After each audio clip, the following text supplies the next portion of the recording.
Hello everyone, this is Trinh Lê and Han Nguyen presenting to you FBNC News Weekend. Thanks for tuning in, and these are our main stories. Vietnam requires face mask wearing in public places amid COVID-19. More than 500 SMEs join hands to overcome difficulties. Supermarkets strengthens health safety and inventory solutions.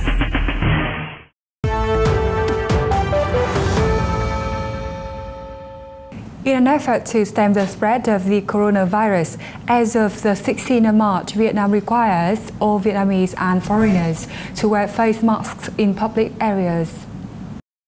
In Vietnam, people are now required to wear masks in crowded places such as supermarkets, airports, railway stations, bus stations, or public transport. In backing this, the Ministry of Industry and Trade, together with the Ministry of Health, orders respective bodies to ensure the production and supply of quality masks to meet the demand. All passengers on domestic and international flights to and from Vietnam must wear face masks during their entire flights and when entering airport terminals.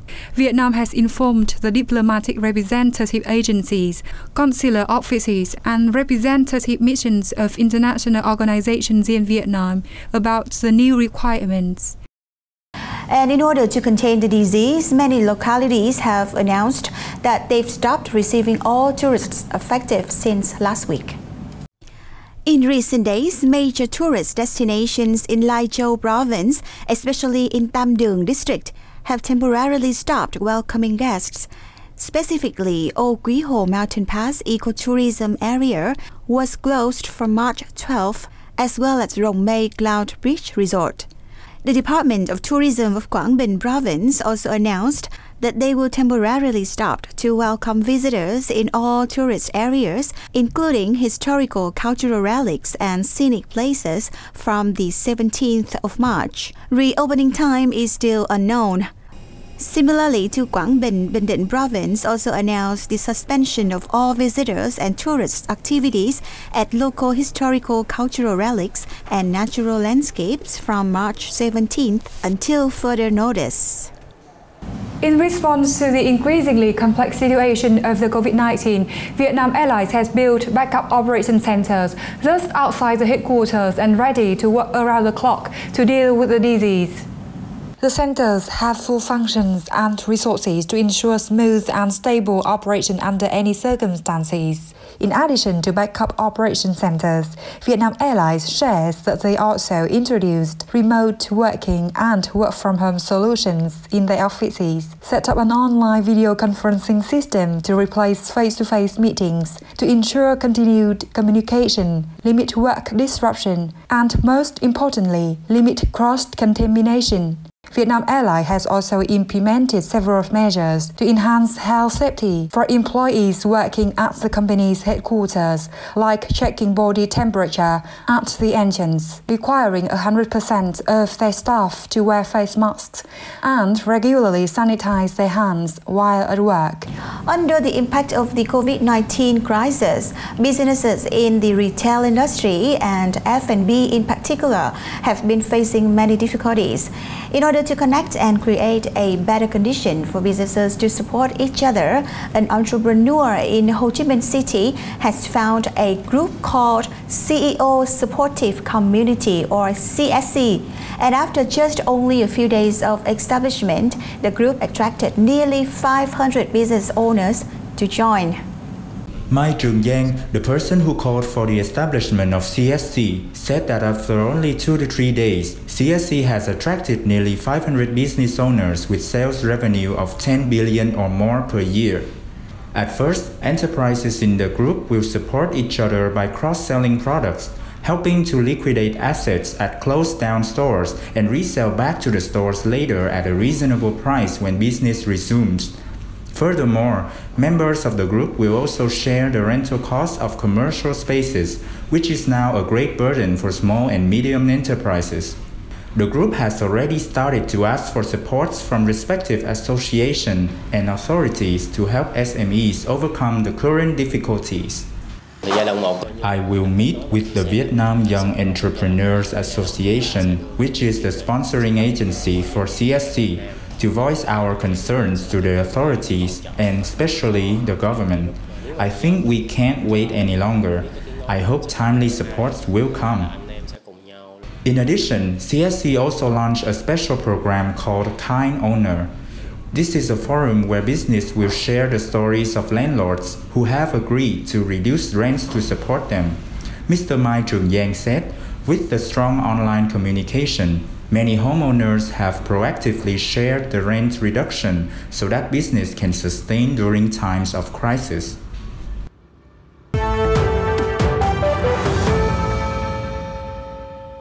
Welcome back to FBNC News.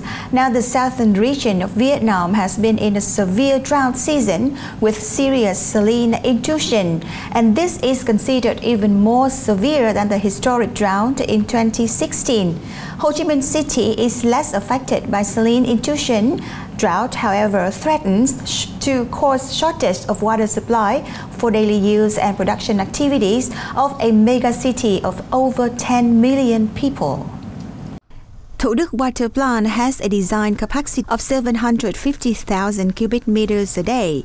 There is an online monitoring system, but to ensure water quality, the output must be examined by physical staffs. In the middle of the drought season, with the risk of saline and polluted water taken directly from the Saigon Dong Nai River, the monitoring process of water quality is conducted every hour of the day repeatedly. Currently, the Saigon Water Corporation provides nearly 1.9 million cubic meters of clean water to people in Ho Chi Minh City through 7 water plants and several pumping stations, with a total design capacity of water plants currently reaching about 2.4 million cubic meters a day. The city can ensure adequate supply of clean water to its people. However, water shortage might be possible due to saline intrusion and prolonged drought, which will put great pressure on water plants. From early March, the south has reached the peak of this year's drought season. Along with hot weather, the number of days without rain increased, causing the demand for water for daily use and production also increased. Ensuring clean water for more than 10 million people in the city during the drought season is an enviable task. The collaboration of many bodies, including water plants, scientists, researchers, hydrometeorological forecast agency, and every citizen is a must in order to avoid a possible water crisis. Another news relating to climate change. Due to the prolonged heat, drought, and no rain for a long time since before the Lunar New Year, the southern provinces of Vietnam have raised the forest fire warnings to level 4 and 5, which means it is now extremely dangerous.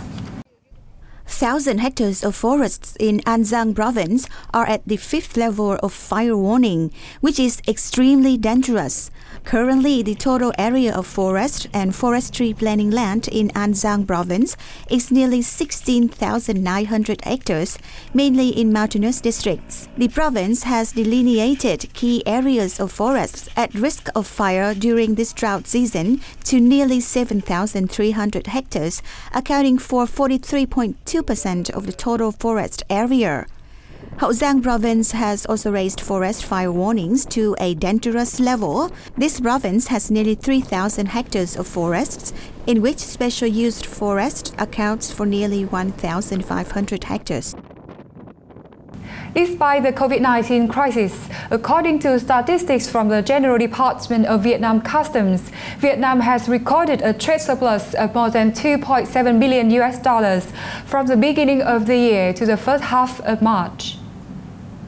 Total trade value reached $97.85 billion, up 4.4% year-on-year. Exports reached $50.29 billion, up 6.8%. Imports reached 47.55%, up 1.9% year-on-year. The data showed that the top export was phones and components, with the value of over $10.2 billion, up 8.5% year-on-year. The Ministry of Industry and Trade stated that In the short term, Vietnam's import and export is forecast to continue facing many difficulties due to the impact of the COVID-19 pandemic in several countries across the world, including Vietnam's key partners such as Korea and Japan. The ministry also said that if the pandemic is prolonged, it could affect Vietnam's 2020 export target. The Heritage Fund has released a report on the Economic Freedom Index, in which Vietnam reached 58.8 points and ranked 105th place in the world, up 23 places compared to the 2019 report. In the 2020 Economic Freedom Index issued by the Heritage Foundation, Vietnam ranks 21st out of 42 countries in Asia-Pacific region, and its overall score is slightly lower than the regional and global averages. In the report, Heritage Foundation notes that starting a business in Vietnam has become easier and business registration costs have been cut. However, corporate governance standards and the enforcement of labor laws are still the main concerns. The financial sector continues to grow, and lending activities under the direction of state-owned banks have been narrowed in recent years. It also stresses that investment framework has been modernized and facilitated for foreign investment, but it has not been effective as expected.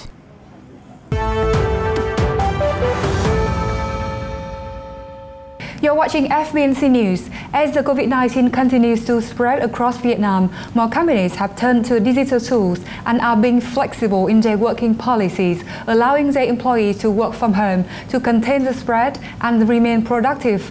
Their human resources departments even have plans for worst-case scenarios like lockdown.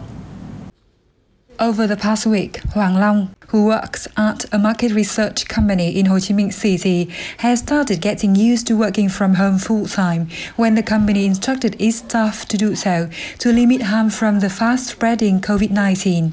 With only a laptop and a phone, he is able to carry out his work duty as if he were at the office.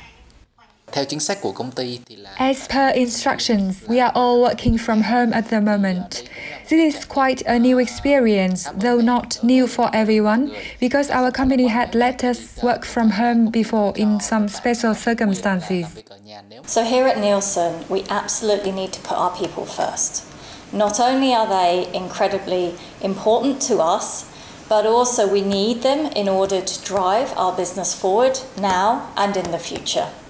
They are important both from the perspective of being able to collect information, create interesting information and insights, and deliver that information to our clients. As such, we are taking some measures to protect them, to reduce the risk that they are exposed to the coronavirus, but also to ensure that should the worst happen, that we're able to continue to operate as a business for our clients and for the communities in which we operate. The work from home concept isn't novel but has been actively applied by many companies in Vietnam since more than a month ago when the COVID-19 hit the country. But priority was initially given to employees with kids. With the pandemic hitting harder across the country, many companies have extended this policy to have functions less dependent on the office space to work from home or to have their staff work remotely on a rotation basis. We've already arranged a temporary working area in District 9 for our core staff, in case the area where our office is located is quarantined. If the whole office has to shut because someone is infected, we have our remote working policies. Many companies are of the opinion that the internet and advances in technologies have made it possible, easy even for companies to work remotely without any major issues. Although many people enjoy the comfort of their home and still being productive, not everyone likes the idea. When the company announced the work from home instructions, I was very excited at first, but after a while it's getting a bit boring at home. The work is not done as quickly as when I was in the office. It felt refreshing at first because I can work in the comfort of my place, in the kitchen, even in my bedroom. But then I started to miss my colleagues. Perhaps working from home or not isn't really the matter. What we want the most in our hearts now is the COVID-19 crisis to go away quickly, that our work and daily life can go back to normal. In face of COVID-19 pandemic, supermarkets often packed with shoppers have recently implemented tougher measures on health safety, and inventory solutions to ensure supplies in case of surging demand have also been strengthened. Place studies the tendencies urging shoppers to join hands in the COVID-19 combat, measure body temperature and remind shoppers to wear face masks while shopping. Put hand sanitizer right at entrances and on cashier counters for easy access. Spray disinfectants regularly on door handles, shopping trolleys and anywhere applicable. Those are a series of pandemic prevention measures that have been in place at supermarkets nationwide since the beginning of this week as the number of confirmed COVID-19 cases increased. It's observed that complying with the government's regulation, almost everyone who shops at supermarkets wears face masks without having to be reminded by supermarket staff. Shoppers also actively look for hand sanitizers, which are free and often within their reach at store entrances when they enter stores and after they finish shopping. No more panic shoppings. Shoppers now feel reassured, seeing groceries filled on the shelves. I still can find a lot of goods available on the supermarket shelves, and the prices are still the same.